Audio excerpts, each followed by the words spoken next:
help me in welcoming Joy Brown.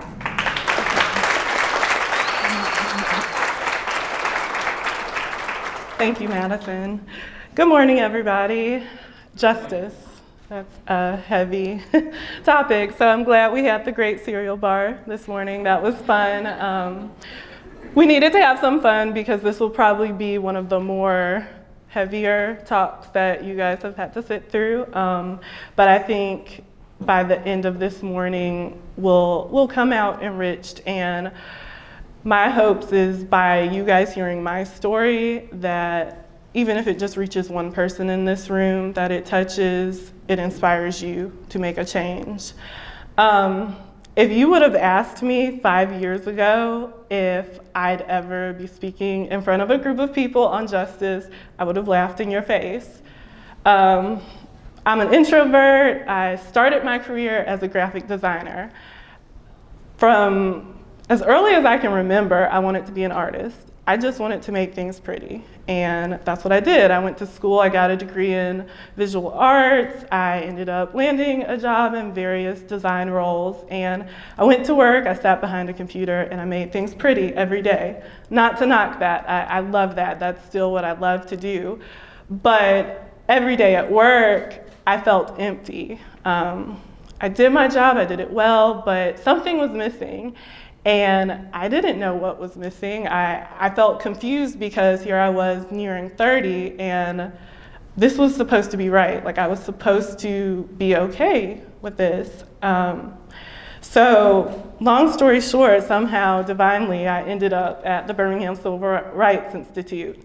And now I work in a creative role there. I work as the marketing manager, so I get to do a lot of cool stuff in some of the same capacities that I did before. But I feel at home now because I feel like I'm walking in my purpose. So I'm going to rewind back even further to explain to you how all along this is where I was supposed to be and how I ended up there. I grew up in Chicago, Illinois. I lived there until I was about 11, and my dad retired and we moved to Florida. My parents hated Florida. Why you would hate Florida, I can't imagine, but it wasn't home. And so eventually we ended up in Birmingham. My dad is originally from Birmingham, Alabama, so my dad is old. Not to offend anybody, but long story short, I just turned 31. My dad is 79, to kind of put it into perspective. So my dad left Birmingham in 1963. For those of you guys who might be history buffs, you know 1963 was a rough year. It was a really rough year for Birmingham, and it was a really rough year for the country. In 1963, we had the 16th Street Church bombing of the 4 little girls. We had the Children's Crusade that happened here in Birmingham. Some of those iconic images you'll see of the kids getting hosed down with fire hoses in Kelly Ingram Park. President John F. Kennedy was assassinated in 1963. I never realized all of that happened in one year. So my dad left in 63. He was about, I guess he would have been 23 when he left. He left and moved to Gary, Indiana, eventually moving up to Chicago. And that's how I came to be. But I say all that background context to explain that I grew up hearing these stories about the civil rights movement from him, and I always just thought they were stories that my dad was telling me, like family stories, and they weren't even, to me, they weren't horrific. It was just kind of story time with my dad. So he would tell me stories just in conversation about how the Ku Klux Klan would ride through his neighborhood with the hoods up, and him and his friends would have to run into the house quickly. And if you could meet my dad, he's a happy-go-lucky person. So he never told it in really a scary way. So to me, it was just, I was just absorbing it, didn't realize how much I was taking it in. And So I didn't get that context growing up in Chicago. Like when you grow up in Illinois, you learn about President Abraham Lincoln, the abolitionists. You learn a very different side of the Civil War and the Civil Rights Movement. We learned about Dr. King and Rosa Parks, all the big iconic figures. But it was because of my dad that I knew Birmingham's history. So all along, I'm absorbing this history and never thinking I would have a career in social justice or civil rights. This was just my family history, stories. I especially never thought I would be somewhere where I talk about history a lot because I'm not a history buff. I do not do dates. I'm dyslexic. So I struggled with history a lot in school. So somehow I ended up at the perfect place at the Civil Rights Institute, and when I talk to people, I find myself actually knowing about this stuff just from growing up hearing it. And I say all of this to say that a lot of times we think of ourselves as, just a designer, just a marketing manager, just a web developer, but what we don't realize is we have a superpower, and that superpower is storytelling. And a lot of times we're storyboarding things and we're trying to create this story, and all along the story, it's right there. And most of the time, that story is the most powerful story. You don't have to embellish it, you don't have to dramatize it, it's there. Particularly here in Birmingham, most of our clients that we work with locally, Birmingham has such a powerful story. So I encourage you guys to find that other part of you that might not on the surface look like it's so linked to design or whatever capacity you may work in, and empower that, because it truly empowered me, and I found a way that I could still work in a creative space but simultaneously do it with more substance and purpose. Okay, so now we'll move on to another story. This is the heavier story. How many of you guys have been to the National Memorial for Peace and Justice? Okay, so we have a few in the room. For those that have not, the National Memorial for Peace and Justice is the Equal Justice Initiative's new memorial and museum. The museum aspect of it is the Legacy Museum. So the National Memorial for Peace and Justice, it is a memorial dedicated to enslaved African American people and those that were victims of racial violence. The Legacy Museum, which is the indoor part, is dedicated to the pipeline from slavery to present-day mass incarceration.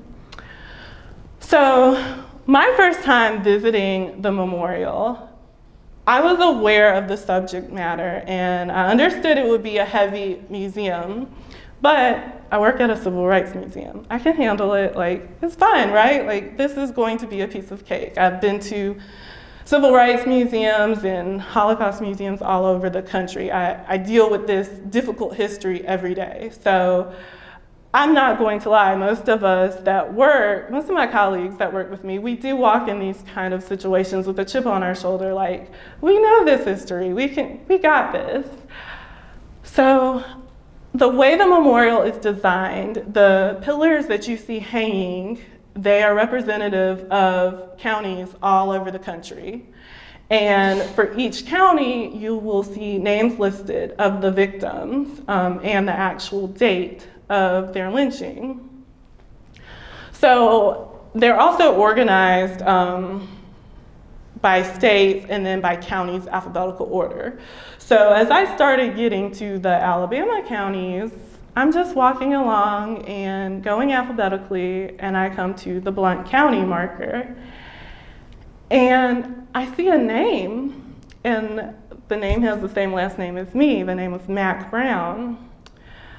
I'm big into genealogy. I love it. I am that person that stays up till 2 a.m. in the morning looking for leaves on Ancestry.com. And it's always been fun and interesting to me. I've found out some not so great things before, but never anything that really stopped me in my tracks. So I come to this name and I'm like, I have a Mac Brown in my family tree, But no, that's got to be just a coincidence. Surely Brown is one of the most common last names in the United States. There's no way this is the same person. So then I look at the date and I notice the year and I'm like, whoa, okay. I realize that year coincides with the time period that my Mac Brown and my family tree would have been living. So at that point, I'm a little like frozen in my footsteps. And I think initially when you feel trauma coming on, there's this immediate sense of denial. So I'm like, okay, I'm going to take a picture of it and I'll go home and look into it later, but surely this is not the same person. So I get home that night, I pull up my family tree and I confirm like, okay, this is the same year. So I actually go deeper into his profile and I realize that the death date matches up. And I'm just immediately just frozen. I mean, I can't even explain to you the feeling. When you see somebody in a museum that's a name that you recognize or a family member, your initial reaction is, wow, somebody I know is in a museum. But then you realize what the museum is about. So then after doing further research, I was able to find newspaper articles that explain why he was lynched. Going back a little bit, so Mac Brown was my great-great-grandfather. That's not that long ago, you guys. I think a lot of times we hear about this history. I used to have conversations with some of my friends who had parents that were younger than me. And when February would roll around and we would talk about Black history and the Civil Rights Movement, it was always like, oh, well, that's so far ago. Like, that's so long ago. What does that have to do with now? And I would always be thinking to myself, that wasn't that far ago. Like, my dad lived through that. Your grandparents lived through that. And this particularly struck me because I'm like, whoa, my great-great-grandfather was lynched? Like, I know that's a part of my history, but it's one of those things you kind of think of, but that didn't happen to my people. Like, that didn't happen to anybody in my family. And then it kind of hits you in the face.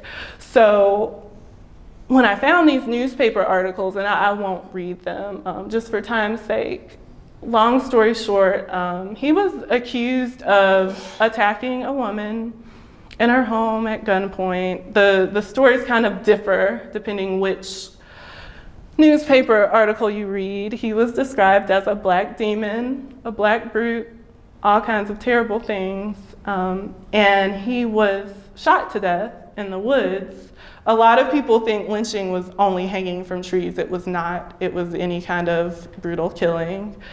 And so this turned my world around, you guys. Like I said, I have delved in this deep, dark history my whole life, honestly, just from hearing about it. But finding out this, it made me realize why somehow I was led back to work in this field of social justice.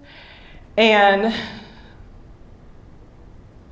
it made me understand why I do it. I don't want our future generations to go into these museums and find stories of things that are happening today and realize that that was their grandparent that this happened to, or their great-grandparent, because it's an indescribable feeling. I can't even tell you that I broke down and cried because I didn't. It just was kind of a numb feeling.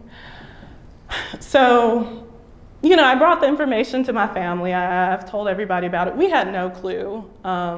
A lot of people do know stories of lynching in their families. Some know it and don't want to talk about it. It's not usually something that gets passed down. But my family had no clue. My great-great-grandfather, he only had one son at the time that he was lynched. So I think his son, which would have been my great-grandfather, was only 2 at the time that it happened. So I was telling one of my colleagues the story, and he said, Joy, just like that, your whole family almost wasn't here. Like, just dye hair. Like, you could have not been here. And I have a huge family. My dad had 13 brothers and sisters, so there are tons of us. So it just made me realize the importance of it, and not to get too kind of like off the beaten path, but I think sometimes you end up exactly where you're supposed to be for a reason. Like I said, I was the person that if you would have told me 5 years ago I would be standing in front of a room of people talking about lynching, I would have been like, you're crazy. I have always, had a big heart and a passion for social justice, but I never saw myself as an activist or somebody that was really the person to speak out for someone. But if that's your role, sometimes you get led to that. Sometimes you can't hide from it. But it's heavy. Like I said, I'm the person that liked to sit behind the computer screen, and I was super introverted. I'm still super introverted. This makes me cringe. But there are people that need us to do that, and sometimes the quietest voices have the loudest minds, and those are the voices that can articulate it and get through to the people that we need to get through to. So now we'll move on to our interactive part. You guys have sheets on your table. There should be 2 sheets. You guys can share if you need to. So one of the sheets will be about George Taylor. Today is actually the anniversary of his lynching, and the story that you will read describes the details behind that. I want to make note that information was researched and put together by one of our JCMP fellows, one of our local college students that we engaged to help do this research about some of the lynching victims that we have in Jefferson County. The other sheet that you have is actually a work by one of the Donaldson inmates that we are working closely with through the project. So if I could get just 2 volunteers, one to read each, one to read the story and one to read the poem. Don't all answer at once. Go right ahead. Start with, let's do the story of George Taylor first. Do you want the mic? Yeah. Here, maybe come up here, I know the camera. Okay. George Taylor was born in 1905 in Washington County, a rural county in southwest Alabama that was home to many plantations. He was one of 7 children of Ike and Eileen Taylor. There is no record of Mr. Taylor's occupation or why he was in Birmingham, but the industrial city provided jobs for many of the rural South over the years. When he was 29 years old, on the night of August 23, 1934, George Taylor was shot to death following an incident in Birmingham's Stockham Park. The events told were statements made on behalf of the 3 women involved in the incident. Mr. Taylor never had a chance to tell his side of the story. Grace Tabor, 23, Lorena Tidwell, 19, and Edith Tidwell, 24, said they were threatened in Stockham Park. The women attracted the attention of a group of white men and led them to Mr. Taylor. Several men, armed with revolvers, chased Mr. Taylor into an alley and fired a volley of 15 or 20 shots, striking him in the head. According to the account, he ran several more feet and fell. While suffering his gunshot wounds, the 3 women crowded around Mr. Taylor and identified the victim as the man who approached them.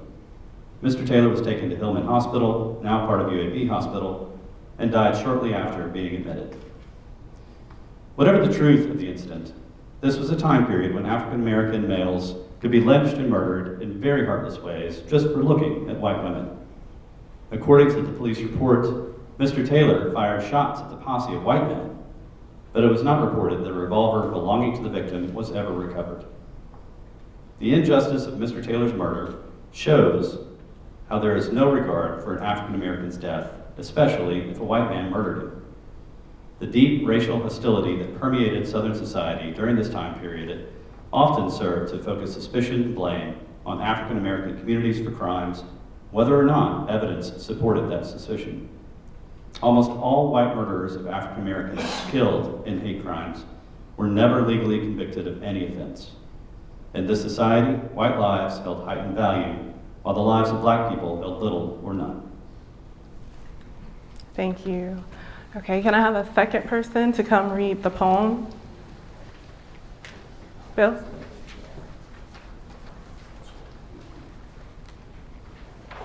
Okay, I will warn you, there's a curse word in there. It's not a racial slur, so you don't have to be too uncomfortable, but Thank you for the heads up. somewhere in there. Oh, let's see. Black me, inmate at Donaldson. Black, beautiful me, uneducated to cultivate your very existence, strung up to test the strength of your tree limbs, miseducated in the classroom and displayed as grime beneath your feet, ignorant of your hunger for plunder, your need to control whomever you meet, a blackberry stain you can't bleach out, another ugly smudge in your history that reveals your backward Christian love for me. Black me, a silhouette of a man jumping over hurdle after hurdle for a seat on your lap, only to snuggle within a mirage of acceptance, held down by economic chains and social shackles to keep me on my knees at your feet, crippling my will to be, indifferent to my self-destructive behavior, to create a pain to numb the pain from me. Black me, and when I scream, fuck your hurdle, you shoot me down, beat me down, lock me down, cage, gag, and strip me, only to awaken in me rage that fuels a resilience to do more, to be more than what you've convinced the world to expect of me. Black me, your hate will not become mine, even as I fight for your self-preservation. Amidst the puddles of mud you placed me, scavenging through the slums for the crumbs you scraped at me, that I used to recreate what you destroyed and hid from me, that which was by me. Your perception and projections of me are not me, but merely your terror-stricken fear of me, for how you've done, for how you're doing me, constantly doing me, black, beautiful me. Thank you. Okay, guys, so now we'll just kind of pair up. We'll do some pair sharing and answer those two questions that are at the bottom of your sheet there. I guess I'll give you guys about 5 to 10 minutes, and then we'll come back together and discuss the answers. So now, for time's sake, I would like to introduce you guys to Abigail Schneider. Abigail is our Executive Director of the Jefferson County Memorial Project. A lot of people don't know that we are actually all volunteers, all of the core coalition. We all have day jobs, and so we lean heavily on Abigail. She is our only actual employee that kind of keeps everything running. So I'd like to bring Abigail up to talk a little bit more about the actual intricacies of the Jefferson County Memorial Project, all the programming behind it and what it is that we do in the community, and the actual process of the retrieval of the marker or the memorial and placement of the markers of where people were lynched in Jefferson County. Thank you so much, Joy. I know we're at time, so I'm going to go really quickly, and the goal of this is just, if you're interested in learning more about justice or you want to get motivated and find out ways to plug in, I'm here to help you do that. So the way Jefferson County Memorial Project answers the question of how the past and present are connected is what Joy has been talking about, what we all just been talking about how when slavery ended, the system in which power structures controlled Black lives did not end. As was discussed at this table, it co-evolved into convict leasing in Birmingham, and then once convict leasing was abolished, we then had practices like redlining or other unfair lending policies that really helped uplift a white middle class and yet keep Black people not having the same social and economic mobility. And then today we really see the rise of mass incarceration as the next sort of term in which institutions still control Black bodies at a way higher rate than they do white individuals. So the goal of JCMP is to really help our community start telling this history and having these discussions about what is wrong in our society still today. So as we discussed, there's the National Memorial, and when we retrieve our specific monument that lists the 30 victims of Jefferson County, we're doing it through a 4-pronged approach of research, educate, place, and advocate. Research, some of these tables have booklets done by 25 students from the 6 Jefferson County colleges that really look into those lives. We read one of the profiles today. We're having another group of fellows coming in this year who are going to be looking specifically at other undocumented lynchings, because we don't think that these are all the ones that are out there. And with this research, then we're starting to do education. So right now there's an exhibit at UAB's AVA that is from a local artist here. We have a county-wide book discussion going on. As you see here, we're having our first historical marker dedication to individuals who were lynched at mines owned by Sloss Furnaces.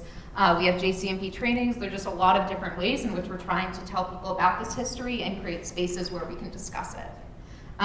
Place, as I mentioned, we're getting our first historical marker to Sloss Furnaces, September 9th. It's going to be a great event. You should all come. And then we're also getting similar historical markers out in Bessemer and Irondale and Fairfield at other lynching sites throughout the community. All of this to prepare ourselves to finally retrieve our actual monument from the National Memorial for Peace and Justice. And then lastly, advocate.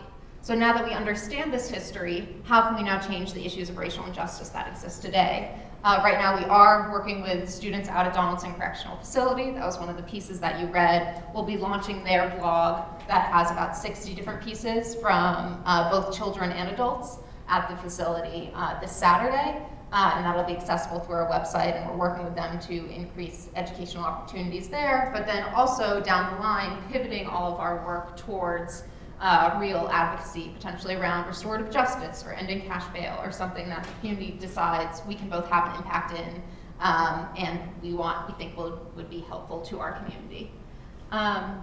So, in summary, we're a grassroots coalition. As Joy mentioned, the majority of everything we do is through community partners and volunteers.